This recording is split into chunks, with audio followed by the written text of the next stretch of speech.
We spent a few days in August in Pembrokeshire. We started off with a visit to Dinefwr Castle. Excuse me. Um, I thought I'd have a play around with sticking arrows onto a screen. Not done it before, so I gave that a go. This is actually the house, Newton House. Very elaborate garden. I don't think we actually was able to go around inside the house. And then we went across to the original castle. And here's a quick zoom. Oh, it was.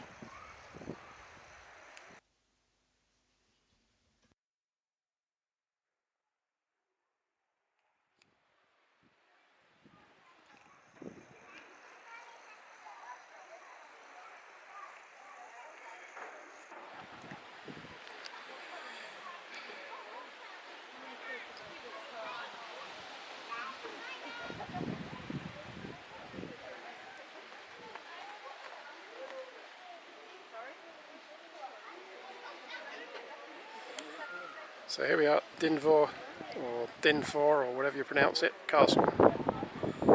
And the views are absolutely marvellous.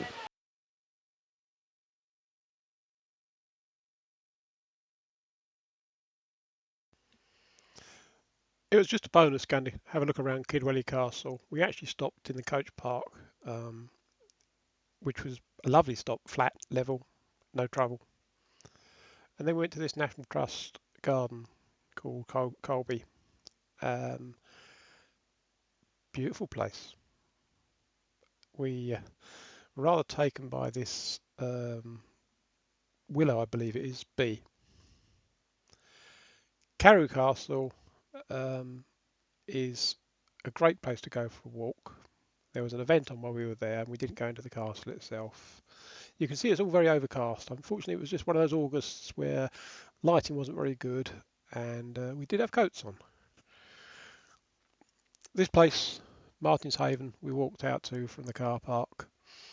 Again, it was pretty overcast and very, very windy, so I didn't record any audio to these video clips that are coming up.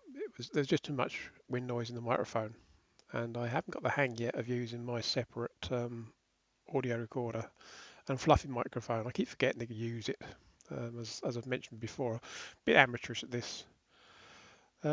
Karen, shortly after we came home from this trip, became extremely seriously ill with acute pancreatitis and ended up in hospital for months. So this was the last holiday break, call it what you wish, that we had last year. And then Karen finally came out of hospital just before Christmas.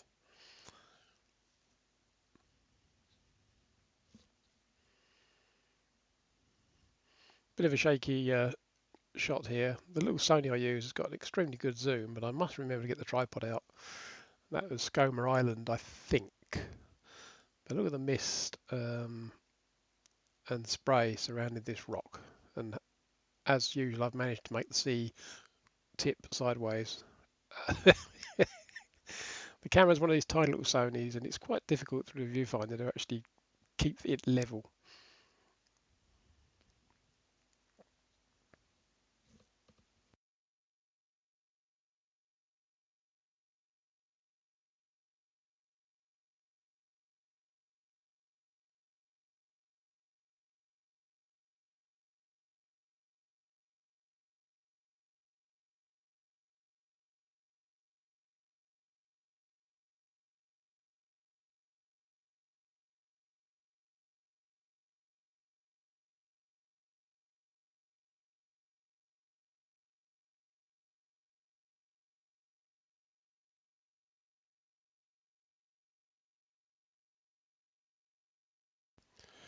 This apparently was built by a bishop, well, it's called a castle. It must have cost a few quid once upon a time, in relative terms.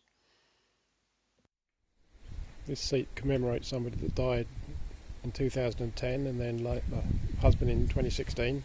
Somebody's obviously been up and bought a bunch of flowers. Interesting place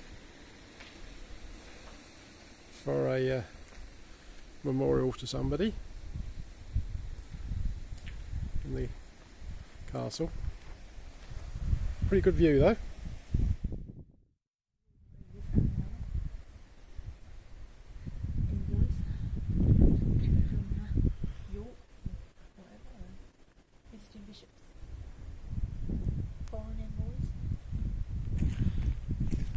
Got to be a fairly important bishop to have something as huge as this. Wasn't cheap to make, was it?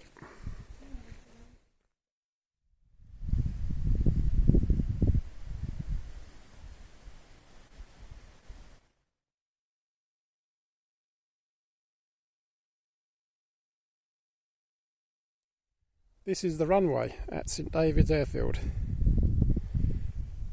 An unusual place to stop. We're hoping to get into St David's itself earlier tomorrow. In the meantime, I think this is big enough for a park up. I think there's plenty of room. We haven't decided which square we're going to park on yet though. Maybe that one over there. It's flatter. Yeah, that one's flatter, isn't it? Karen thinks so anyway. We had booked into a campsite to go to St David's, but couldn't get to it. It was such a narrow road, and I reversed back 3 times trying to actually approach it, that we ended up parking up on a lay-by by the airstrip, which is a what do you call it? Nature reserve. Well worth a visit. We've been to St David's Cathedral before. Karen wanted to go back again. Again, the weather wasn't brilliant. And then we moved on to have a look around Pembrokeshire Castle.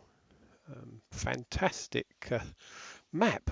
It's made of tarmac, or asphalt rather, in the centre of the castle grounds.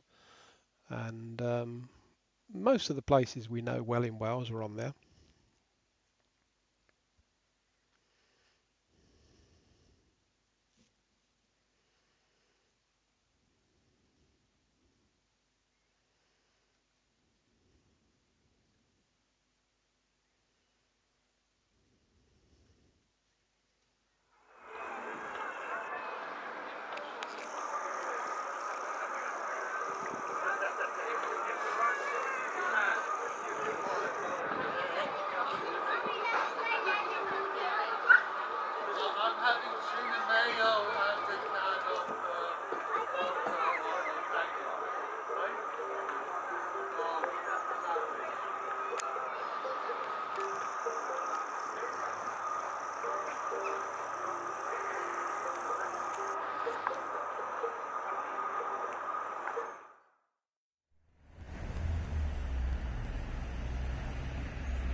This is Narberth Castle.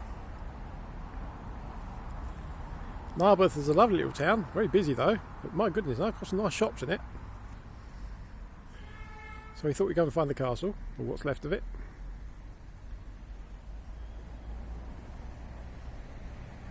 Just on the outskirts of the town.